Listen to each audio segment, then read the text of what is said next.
Hello, readers. So I have a question for you. Have you ever had the experience of not wanting someone else to criticize a friend or a family member? For example, I have a sister, and she can really drive me crazy sometimes. But if anyone else says anything bad about her or criticizes her, then it upsets me, and I feel that I need to defend her. The same thing could be said of someone who might be a football fan, and they might be a fan of the Dallas Cowboys. From what I understand, I've heard that they can be a hard football team to support based on whether they're winning or losing, but they're not going to care because they support them. So if anybody else who supports another team criticizes the Cowboys, that other person that supports them is going to be upset and they're going to want to defend them. So right now what I want you to do is go ahead, take a minute, and share with your reading partner. When does this happen to you? And I'll give you a minute to do that now. Online learners, go ahead and just think about that for a minute. Or if you have someone at home you can share with, go ahead and do that now.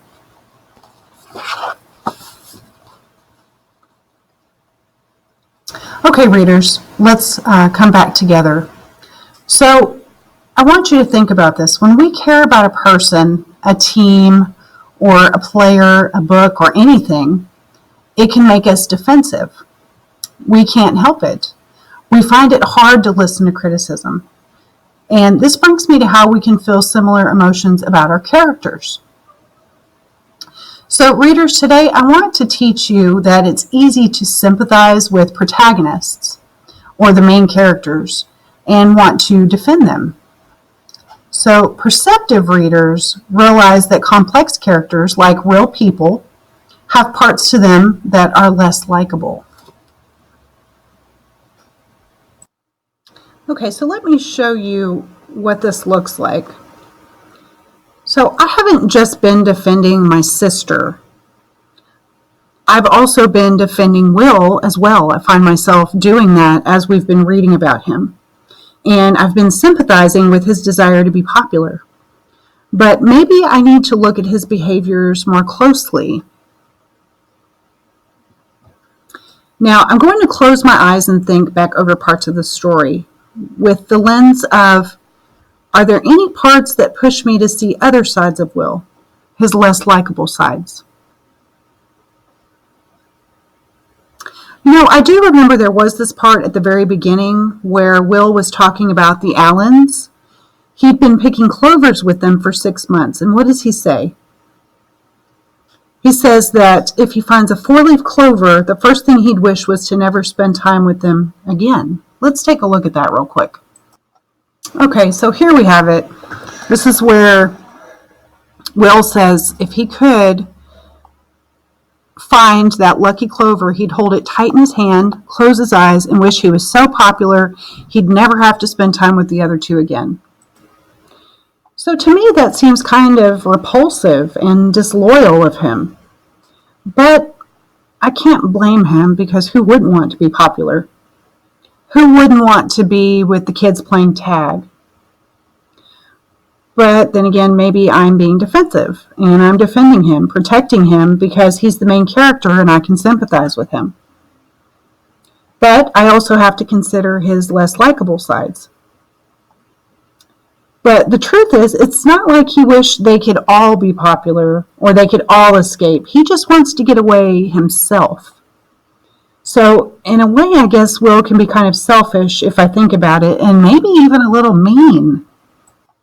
So readers, do you see how I caught myself explaining away Will's actions, and then I realized I was being defensive?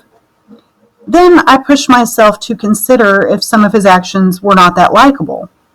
It's really kind of hard to do because we want to defend the protagonist in our stories, just like we defend people in our families and friendship groups.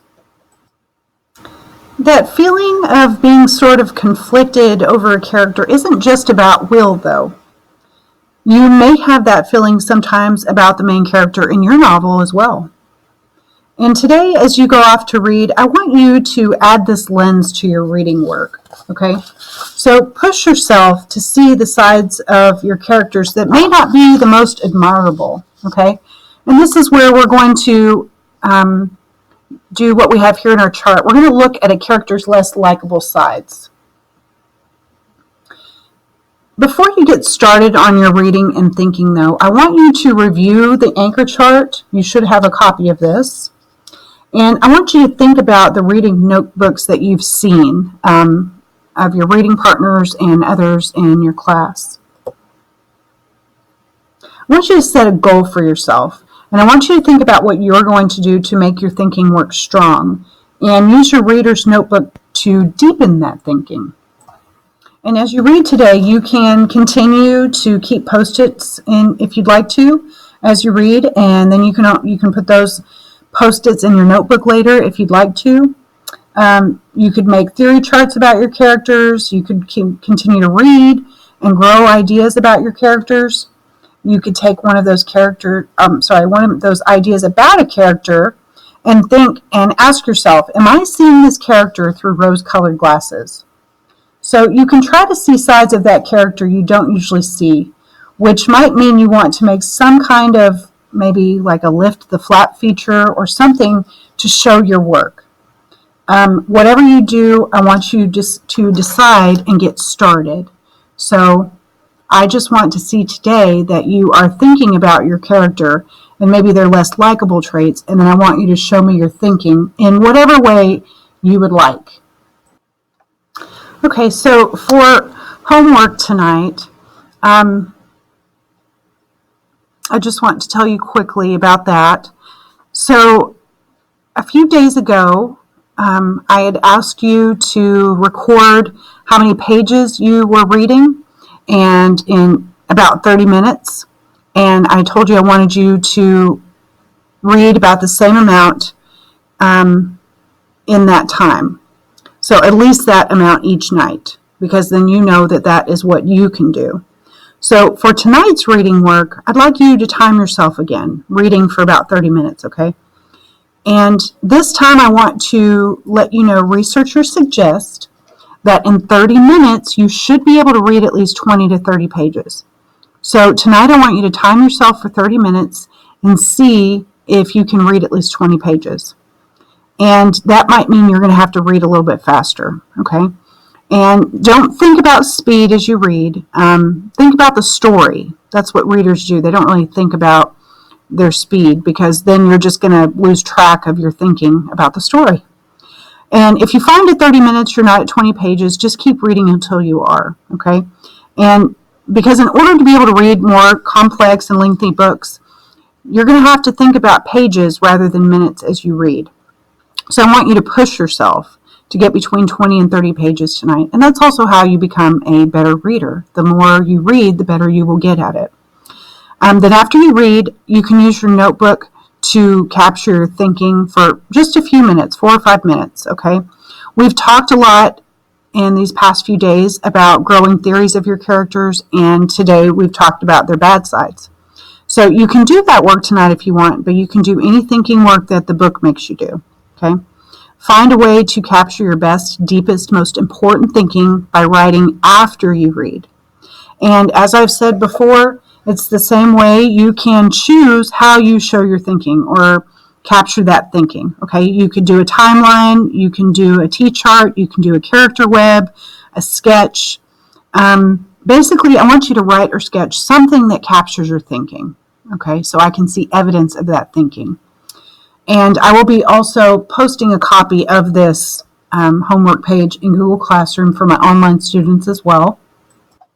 Okay, and the final thing I want to leave you with is that I would like you to start using a reading log to keep track of your reading. For my in-class students, I'll be passing this out to you. And for my students who are online, I will be posting this in Google Classroom. What you can do with this is you can either print it out if you're able to and write on it that way, and then you could take a picture of it and maybe scan it anyway to show me that you are doing your daily reading. Or you can download, if you're able to, whatever device you're on, it depends, but on Google Chrome there's actually a Google Chrome extension called Kami, Kami, and you can download that, and it will allow you to type on a PDF. And if you have any issues with that, just send me an email or comment on this post in Google Classroom.